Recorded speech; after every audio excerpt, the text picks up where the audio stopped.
కూటమి ప్రభుత్వం అభివృద్ధి సంక్షేమ దిశగా అడుగులు వేస్తుందన్నారు మంత్రి కొండపల్లి శ్రీనివాస్. గత ప్రభుత్వంలో అసంపూర్తిగా ఉన్న సచివాలయ భవనాలపై ప్రత్యేక దృష్టి సారించామన్నారు. భవన నిర్మాణాలు పూర్తి చేస్తామన్నారు మంత్రి కొండపల్లి. ప్రజలకు మంచి పాలన అందించాలనే లక్ష్యంతో ప్రభుత్వం పనిచేస్తుందన్నారు.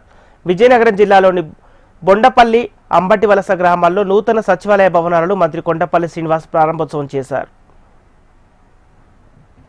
బొండపల్లి గ్రామం, బొండపల్లి మండలం, ఈ గజపతినగర్ నియోజకవర్గంలో సచివాలయం బిల్డింగ్ ఓపెనింగ్ రావడం జరిగింది.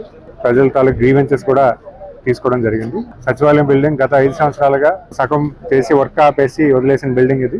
ప్రభుత్వం వచ్చిన వెంటనే దీన్ని రిక్వెస్ట్ చేసి సంబంధిత అధికారులకు చెప్పి దీన్ని పూర్తి చేయడం జరిగింది. అలాగే ఈరోజు అంబటివలస విలేజ్ లో ఉన్నటువంటి సచివాలయం కూడా ఓపెనింగ్ చేసుకోవడం జరుగుతూ ఉంది.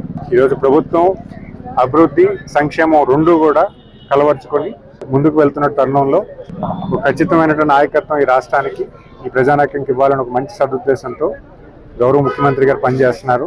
15 మాసాలుగా ఏ రోజు కూడా గౌరవ ముఖ్యమంత్రి గారు ఆయన కోసం టైం కేటాయించలేదు. ప్రజలతో కలిసి ప్రజల కోసం పనిచేస్తూ ప్రజల మధ్య ఉండి ఈరోజు కుప్పం నియోజకవర్గం వెళ్ళి అక్కడ మొదటిసారిగా కుప్పం నియోజకవర్గానికి కృష్ణా జలాశయం తీసుకువెళ్ళడం జరిగింది. అక్కడ జలహారతి కార్యక్రమంలో పాల్గొనడం జరుగుతుంది.